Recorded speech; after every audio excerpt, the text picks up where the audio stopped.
Assalamualaikum warahmatullahi wabarakatuh. Kami dari kelompok 11 yang beranggotakan saya Revina Ratu Maharani dan kedua rekan saya yaitu Firla Fatira Bani dan juga Santika akan mempresentasikan tentang listrik statis. Yang pertama adalah pengertian listrik statis. Listrik berasal dari bahasa Inggris yaitu electrical atau electric atau juga electricity.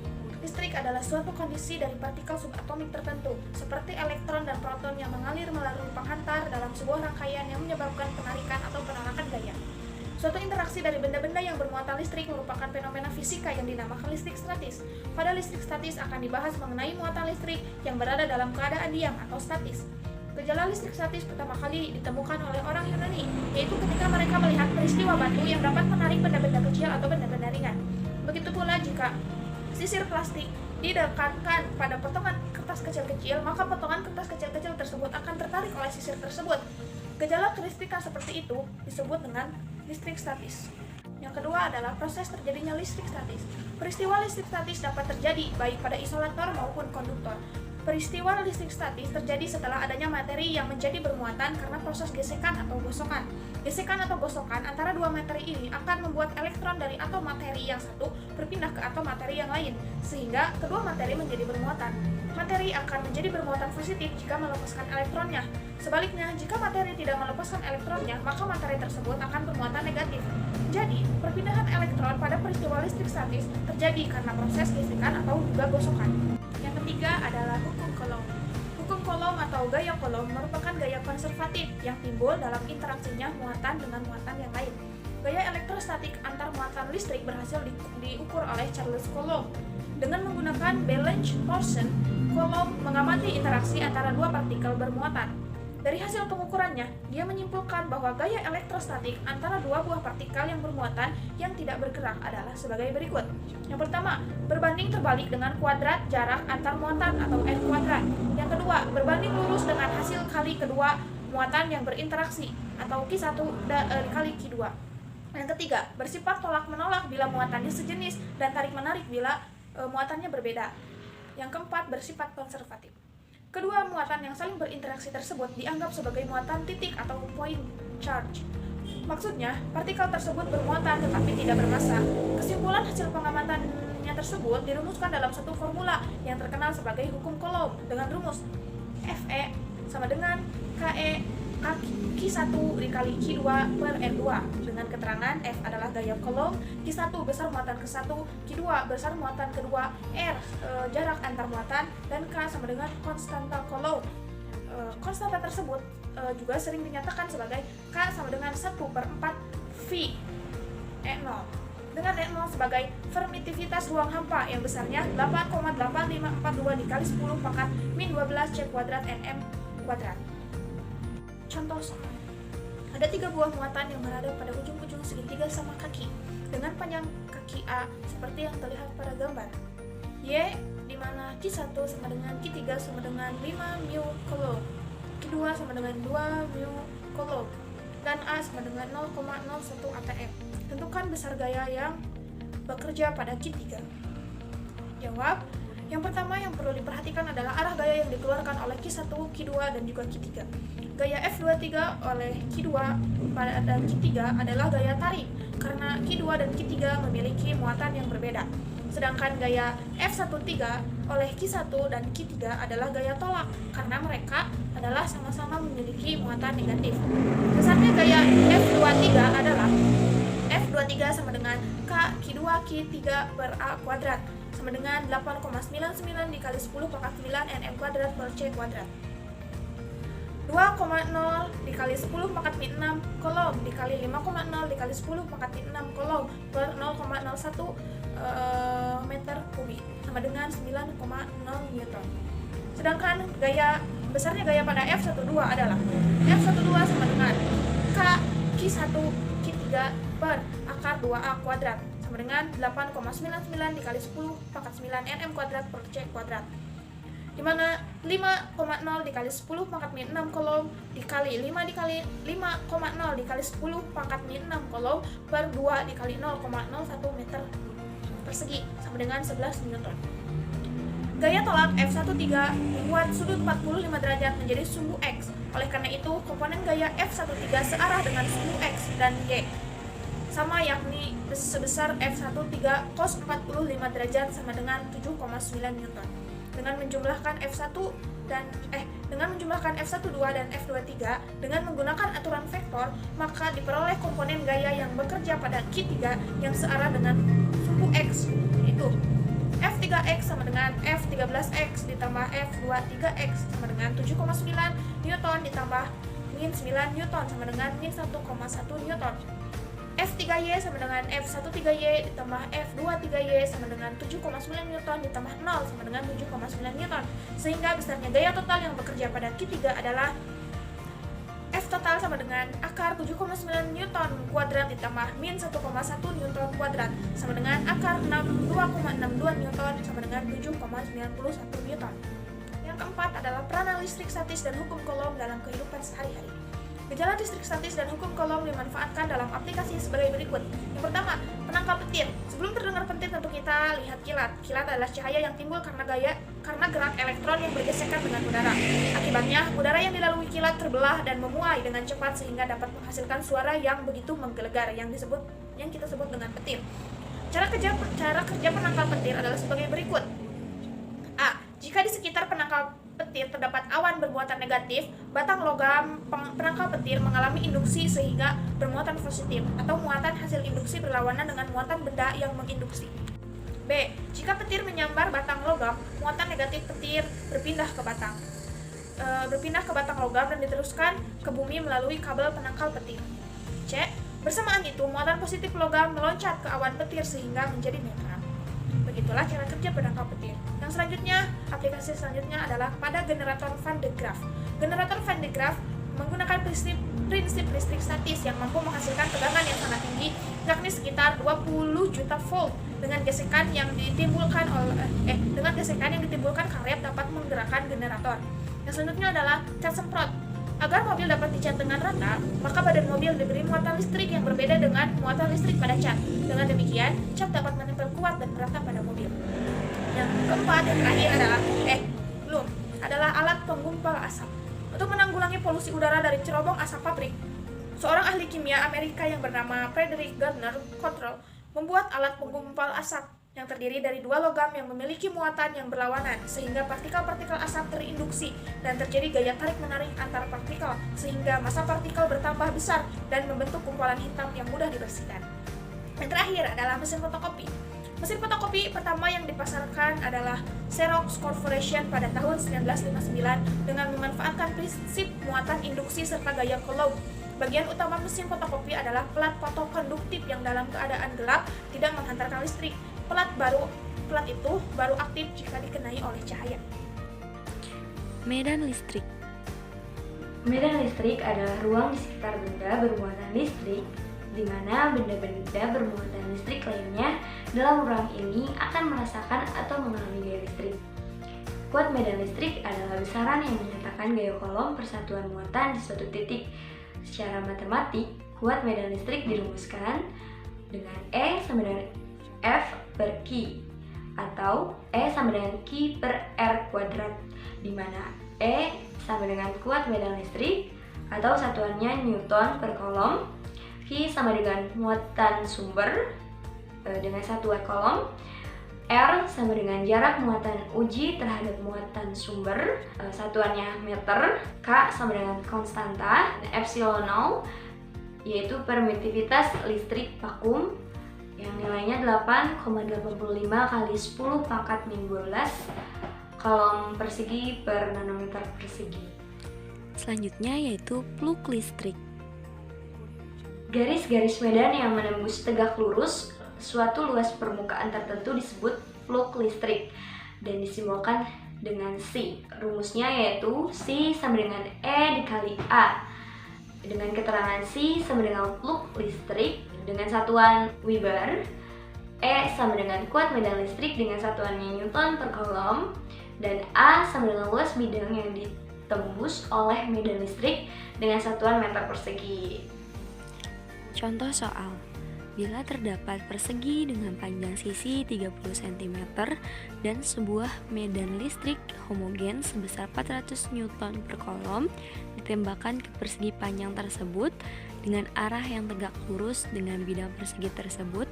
Hitunglah jumlah plug listrik yang menembus bidang persegi tersebut. Diketahui panjang sisinya 30 cm. Jadi A-nya sama dengan 30 dikali 30, hasilnya yaitu 900 cm persegi, dan kita ubah bentuknya ke meter. Jadi hasilnya 9 kali 10 pangkat min 2 meter persegi. Dan kita ketahui bahwa medan listriknya yaitu 400 Newton per kolom. Jadi E sama dengan 400 Newton per kolom. Dan plug listriknya dengan rumus C sama dengan E dikali A, jadi C sama dengan 400 dikali 9 kali 10 pangkat min 2 meter persegi, jadi C sama dengan 36 Weber. Selanjutnya kita akan membahas hukum Gauss. Hukum Gauss.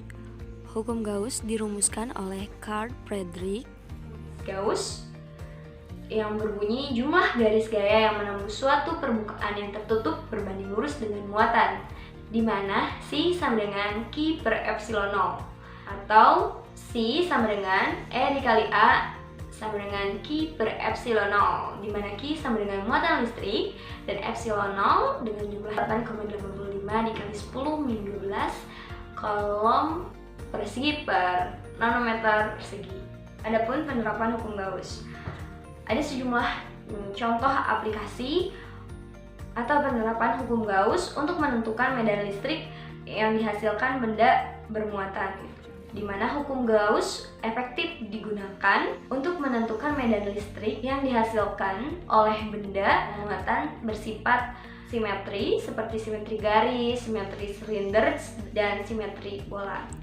Adapun sejumlah contoh aplikasi hukum Gauss untuk menentukan kuat medan listrik yaitu di sekitar kawat lurus panjang, bisa juga diterapkan di muatan titik, pelat tak terhingga, dua pelat sejajar, bola isolator homogen di mana permukaan Gauss ada di dalam bola berupa bola dengan jari-jari R, dan juga pada bola konduktor yang sangat mudah menghantarkan arus listrik.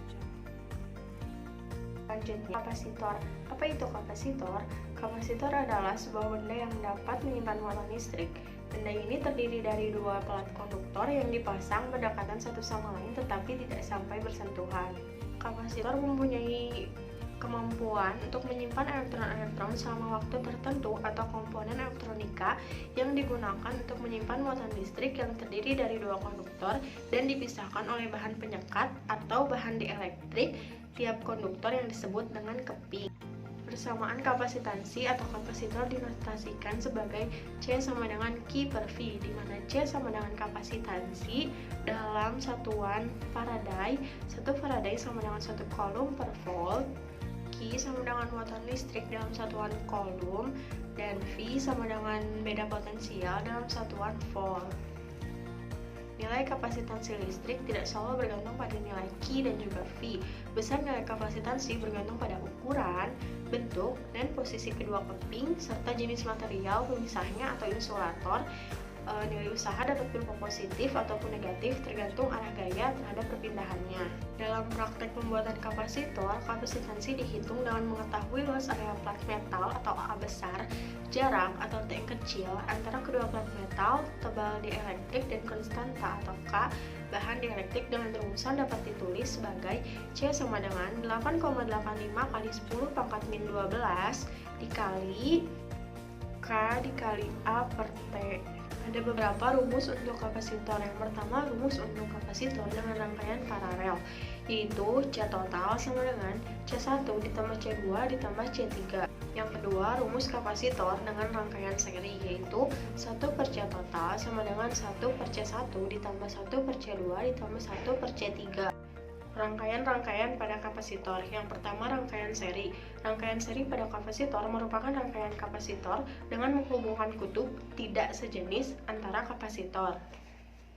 Yang kedua yaitu rangkaian paralel. Rangkaian paralel merupakan rangkaian kapasitor dengan menghubungkan kutub sejenis antara kapasitor satu dengan kapasitor lainnya. Selanjutnya ada jenis-jenis pada kapasitor. Jenis-jenis kapasitor yaitu yang pertama ada kapasitor nilai tetap atau fixed kapasitor. Kapasitor nilai tetap adalah kapasitor yang nilainya konstan atau tidak berubah-ubah. Adapun jenis-jenis dari kapasitor nilai tetap yaitu yang pertama ada kapasitor keramik atau keramik kapasitor, yang kedua ada kapasitor polyester, yang ketiga ada kapasitor kertas, yang keempat ada kapasitor mika, yang kelima kapasitor elektrolit, dan yang keenam ada kapasitor tantalum. Yang pertama ada kapasitor keramik yang bahan isolatornya terbuat dari keramik berbentuk persegi 4. Nilainya berkisar antara 1 pF sampai 0,01 mikroF. Yang kedua ada kapasitor polyester yang bahan isolatornya terbuat dari polyester dengan berbentuk persegi 4. Rangkaian ini dapat dipasang terbalik dalam rangkaian elektronika dan tidak memiliki arah atau polaritas. Ketiga ada kapasitor kertas yang bahan isolatornya terbuat dari kertas. Nilainya berkisar antara 300 pF sampai 4 mikroF. Yang keempat kapasitor mika, bahan isolatornya terbuat dari mika. Nilainya berkisar antara 50 pF sampai 0,02 mikroF. Yang kelima kapasitor elektrolit, bahan isolatornya terbuat dari elektrolit dan berbentuk tabung atau silinder. Nilai pada kapasitor elektrolit berkisar dari 0,47 mikrofaraday hingga ribuan mikrofaraday. Yang keenam ada kapasitor tantalum. Bahan isolatornya berasal dari elektrolit juga. Disebut dengan kapasitor tantalum karena kapasitor ini memakai bahan logam tantalum sebagai terminal anodanya atau kutub positif, dan kapasitor tantalum dapat beroperasi pada suhu yang lebih tinggi dibanding dengan tipe kapasitor elektrolit lainnya. Oleh karena itu, kapasitor tantalum merupakan kapasitor yang berharga mahal. Pada umumnya dipakai pada peralatan elektronika yang berukuran kecil, seperti di handphone dan juga laptop. Jenis kapasitor yang kedua ada kapasitor variabel. Yang termasuk kepada kapasitor variabel yaitu Farco dan juga Trimer. Pertama ada Farco atau variabel kondensator. Bahannya terbuat dari logam dengan ukuran yang lebih besar dan pada umumnya digunakan untuk memilih gelombang frekuensi. Nilai kapasitansi Farco berkisar antara 100 pF sampai 500 pF. Kedua adalah Trimer. Trimer adalah jenis kapasitor variabel yang memiliki bentuk lebih kecil sehingga memerlukan alat seperti obeng untuk memutar porosnya. Nilainya maksimal hanya sampai 100 pF. Selanjutnya ada fungsi kapasitor dalam rangkaian elektronika. Yang pertama sebagai penyimpan arus atau tegangan listrik, yang kedua sebagai konduktor yang dapat melewatkan arus AC atau alternating current, yang ketiga sebagai isolator yang menghambat arus DC atau direct current, yang keempat sebagai filter dalam rangkaian power supply atau catu daya, yang kelima sebagai kopling, yang keenam sebagai pembangkit frekuensi dalam rangkaian osilator, yang ketujuh sebagai penggeser fasa, yang kedelapan sebagai pemilih gelombang frekuensi. Selanjutnya hubungan listrik dengan biologi yaitu pada kelistrikan di dalam tubuh manusia.